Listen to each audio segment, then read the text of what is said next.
नमस्कार दोस्तों, आपका स्वागत है मेरे YouTube चैनल पे। आज की इस वीडियो में हम जानने वाले हैं जीडीपी के बारे में। दोस्तों पहले मुझे भी जीडीपी के बारे में बहुत ज़्यादा कुछ नहीं पता था।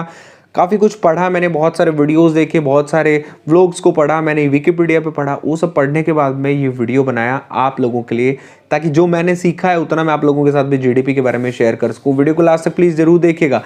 इस वीडियो में हम जानने वाले हैं जीडीपी क्या है, जीडीपी का हम लोगों पे, आप लोगों पे, हम सब पे क्या असर पड़ता है। जीडीपी कम होती है, ज़्यादा होती है उसका, और जीडीपी कैसे कैलकुलेट होती है, वो सारा कुछ जानेंगे इस वीडियो में। दोस्तों मेरे चैनल पर अगर आप नए हैं तो प्लीज़ चैनल को सब्सक्राइब करके मेरे को सपोर्ट कर दें। ऑलरेडी आपने किया है तो आपका तहे दिल से मेरा शुक्रिया। आइए शुरू करते हैं वीडियो।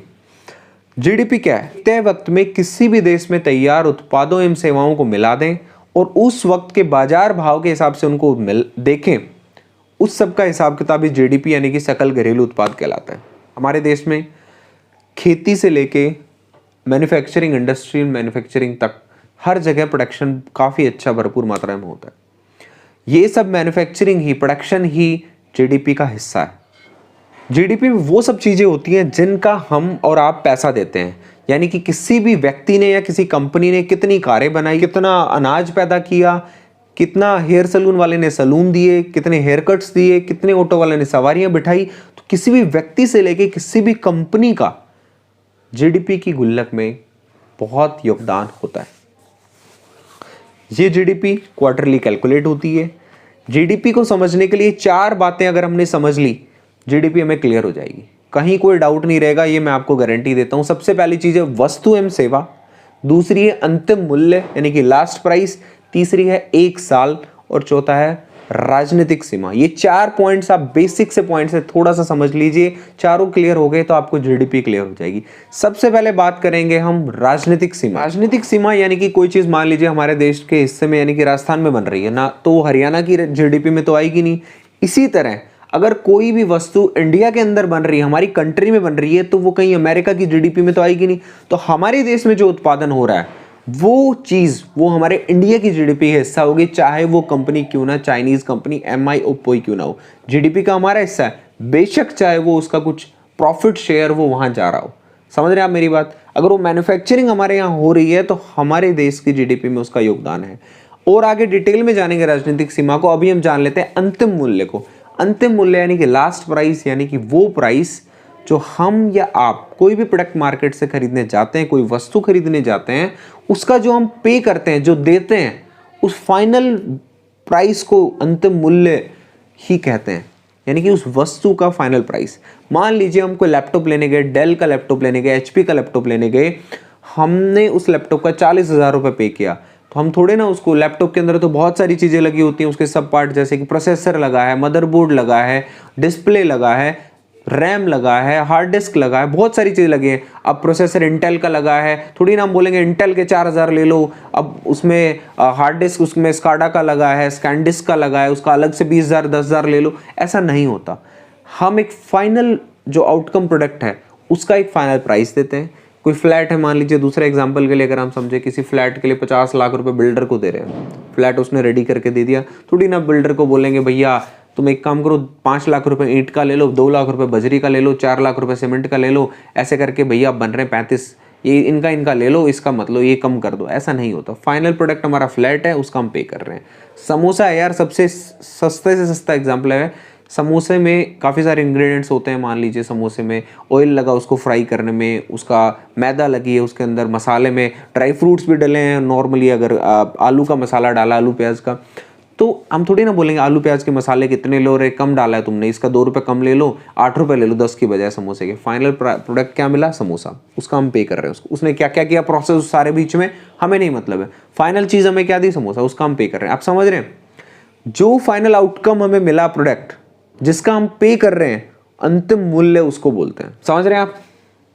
सबसे पहले आप समझ गए हैं राजनीतिक सीमा, उसके बाद अंतिम मूल्य। अब हम बात करते हैं वस्तु एवं सेवा। किसी भी चीज के लिए, किसी भी वस्तु के लिए जिसके लिए भी हम पैसा दे रहे हैं और उसके बदले हमें कोई वस्तु मिल रही है, कोई चीज मिल रही है जिसको हम छू सकते हैं, उसको हम बोलेंगे वस्तु। दूसरा, किसी भी चीज के लिए हम पैसा दे रहे हैं लेकिन हमें उसके बदले में कोई वस्तु नहीं मिल रही है, लेकिन हमें फील हो जा रहा है कि हाँ हमने कुछ ग्रहण कर लिया है, उसको बोलेंगे सेवा। दोनों के एग्जाम्पल से समझ लेते हैं। वस्तु जैसे कि हमारे देश में बहुत तरह की मैन्युफैक्चरिंग होती है, dairy manufacturing, automobile manufacturing, building manufacturing, hospitality, medical equipments manufacturing, इस तरह हिंदुस्तान में बहुत सारे करोड़ों प्रोडक्ट्स बन रहे हैं। इन सब का हिसाब रख लेना ही जीडीपी कहलाता है, ये सब वस्तुएं जो बन रही हैं।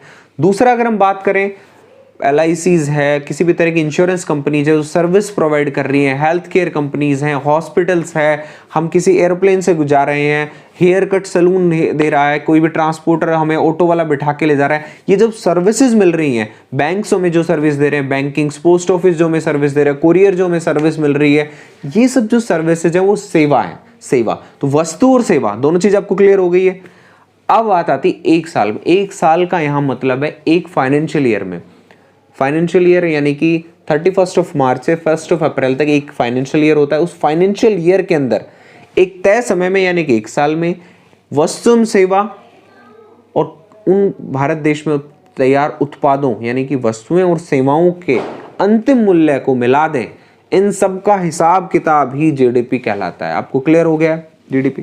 थोड़ा सा एक बार राजनीतिक सीमा को और अच्छे से समझ लें अगर आप समझना चाहें तो। राजनीतिक सीमा मतलब हमारा एक नक्शा है, मान लीजिए इस नक्शे के अंदर, इस भौगोलिक सीमा के अलावा भी मान लीजिए कोई मछुआरा मछली पकड़ने समुद्र में बाहर जा रहा है, तेल निकाला जा रहा है समुद्रों से, वो हमारी भौगोलिक सीमा में आता है। समझ रहे हैं आप? अब कुछ सर्विसेज ऐसी हैं जो इस भौगोलिक सीमा के बाहर भी हो रही है, यानी कि हमारे हर कंट्री में, किसी ने भी कंट्री में, हर एक कंट्री के दूतावास होते हैं, एम्बेसीज होती है। वहाँ पे हमारे इंडियंस रह रहे हैं मान लो, उसको जाके अपना पासपोर्ट रिन्यू करवाना है, वीज़ा के डॉक्यूमेंट्स रेडी करने, इन सब के लिए कुछ फीस भी होती है गवर्नमेंट द्वारा डिसाइड। वो जो पैसा रेवेन्यू वहाँ से आ रहा है वो भी हमारा जीडीपी का हिस्सा होगा। समझ रहे हैं? वो भौगोलिक सीमा से बाहर है लेकिन वो राजनीतिक सीमा में है हमारी, इसलिए उसको भी जीडीपी का हिस्सा माना जाएगा। इसलिए यहाँ पे राजनीतिक सीमा वर्ड यूज किया गया है। क्लियर है आपको? वस्तु एवं सेवा क्लियर है, अंतिम मूल्य क्लियर है, राजनीतिक सीमा क्लियर है। तो इन सब को मिला लें, एक साल में तय वक्त में वस्तु एवं सेवाओं का और एक राजनीतिक सीमा के अंदर पूरा जो बाजार भाव से जो भी उत्पादन हो रहा है, कुछ भी हो रहा है, उन सबको मिला के जोड़ दें तो वो जीडीपी कहलाता है। अब अगर देखें, मान लो कोई कंपनी, एग्जांपल के लिए माइक्रोमैक्स है या माइक्रोसॉफ्ट है, एक ओप्पो है, उसने 100 रुपये का माल बनाया, उसने 50 रुपये का माल बनाया, दोनों को मिलाएंगे 150 रुपये जीडीपी में योगदान हो गया। समझ रहे हैं आप? जिस देश में उत्पादन अच्छा होगा, उत्पादन किसी भी नजरिए से देख सकते हैं, उत्पादन एग्रीकल्चर में भी हो सकता है, गेहूं का उत्पादन ज़्यादा हो रहा है, चावल का उत्पादन ज़्यादा हो रहा है, प्याज का उत्पादन ज़्यादा हो रहा है, ये सब उत्पादन है। ज़रूरी नहीं है कि मैन्युफैक्चरिंग, इंडस्ट्रियल मैन्युफैक्चरिंग ही ज़रूरी है। उत्पादन ज़्यादा, रोजगार ज़्यादा, गवर्नमेंट को टैक्स ज़्यादा जा रहा है, गवर्नमेंट को टैक्स ज़्यादा जा रहा है, मार्केट अच्छा बनेगा, इमेज अच्छी बनेगी, व्यापार करने के लिए अच्छा माहौल बनेगा। मार्केट अच्छा होगा तो बाहर की कंपनियां, विदेशी कंपनियां भी निवेश के लिए सोचेंगी, फॉरेन इन्वेस्टमेंट बढ़ेगा, देश की ग्रोथ होगी, डेवलपमेंट होगी। तो जीडीपी अच्छी मतलब देश अच्छा ग्रो कर रहा है, ये संकेत देता है, एक वैश्विक स्तर पर एक पहचान बनाता है। जीडीपी के आंकड़े ही दर्शाते हैं देश कितना अच्छा प्रोग्रेस कर रहा है, चल रहा है। आई होप कि वीडियो आपको क्लियर हो गई, कंटेंट आपको समझ में आया होगा। मैंने काफ़ी आसान भाषा में आपको समझाने की कोशिश की है।